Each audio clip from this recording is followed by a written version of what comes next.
मूल इस समर्थन कार्यक्रम आम में लोगों के लिए था उपस्थित और आम लोगों के हित ही उनकी विचारधारा थी। इसलिए जब भी माननीय विधान उनके पार्षद हितों की बात हुई, जन रजनीश सापेक्ष बाबू, बात करनी हुई, तो सड़क से लेकर पूर्व संसद विधान तक पार्षद वो बेबाक रजनीश बोलते बाबू, थे और उस मामले में पूर्व कभी-कभी विधायक दलीय अभिभावक सीमा श्री को भी बाबू, पार कर जाते थे, क्योंकि मेरे जनता के अभिभावक हित से रंजन बड़ा बाबू, कोई हित नहीं होता है। दूसरा, सामान्य लोगों के जिला कार्यों कांग्रेस का निपटारा समिति के करना और सम्मानित तीसरा, वे किसी भी घेरे में बंधते नहीं थे। भोला बाबू के पास पहुंचना, सहजता से बात करना, भोला बाबू से मिलना और भोला बाबू से सही रूप में संवाद करना सामान्य लोगों के लिए सबसे सुलभ था। इसलिए भोला बाबू बेगूसराय में याद किए जाते हैं और मैं मानता हूँ भोला बाबू के कारण ही बेगूसराय की औद्योगिक नगरी पुनर्जीवित हुई। यदि वे नहीं होते तो बेगूसराय की औद्योगिक नगरी समाप्त हो चुकी थी। सर, बेगूसराय में इनके राजनीति को किस रूप में आप देखते हैं? देखिए, जन सापेक्षता जिस व्यक्ति में होता है उसकी पार्टी जनता होती है, उसका संवाद करने का तरीका और बुनियाद जनता होती है। वो जनता के लिए जनता द्वारा थे। पार्टियां का महत्व भोला बाबू के समय में गौण हो जाता था।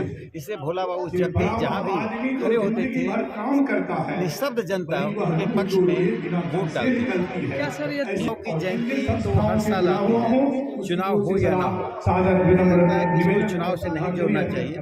भोला बाबू का व्यक्तित्व राजनीति से कहीं अधिक ऊपर था और इसी व्यक्तित्व के कारण प्रधानमंत्री जी ने उनको शोक संदेश में कहा था। उन्होंने बिहार के और विकास के लिए, समाज के विकास के लिए बहुत ही महत्वपूर्ण भूमिका निभाई। से बेगूसराय से बीजेपी के सांसद प्रतिनिधि यानी कि सांसद कौन दावेदार है बेगूसराय बीजेपी से? देखिए, बेगूसराय से किसकी दावेदारी होगी, किसकी नहीं होगी, ये भारतीय जनता पार्टी, कांग्रेस पार्टी, वामपंथी पार्टियां अपने अपने स्तर पर निर्णय करेंगे। वो निर्णय सभाओं में, चौराहों पर और प्रेस वार्ता में नहीं होगा। गठबंधन विपक्ष की सरकार हमेशा ये आरोप लगाती है ईवीएम के कारण बीजेपी की सरकार बन जाती है और बिहार में भी इसको आप सफाई कर देने वाला गठबंधन आप पे तंज कर। मुझे लगता है कर्नाटक की सरकार को इस्तीफा दे देना चाहिए, क्योंकि कर्नाटक में यदि ईवीएम की गलती हुई थी, कर्नाटक में हुई, तो पहले कर्नाटक की सरकार को हटाकर वो एक उदाहरण प्रस्तुत करें। और मुझे लगता है नाचे न जाने अंगना टेढ़े। जिन लोग जनता के साथ नहीं है, जनता जिनके साथ नहीं है, वे बैलेट पेपर पर आ जाएं, ईवीएम पे आ जाएं, हाथ उठा लें, आवाज़ से ले लें, वे हारेंगे। आज विपक्ष 100 सीटों से कम पर अगले लोकसभा चुनाव में अटकेगी।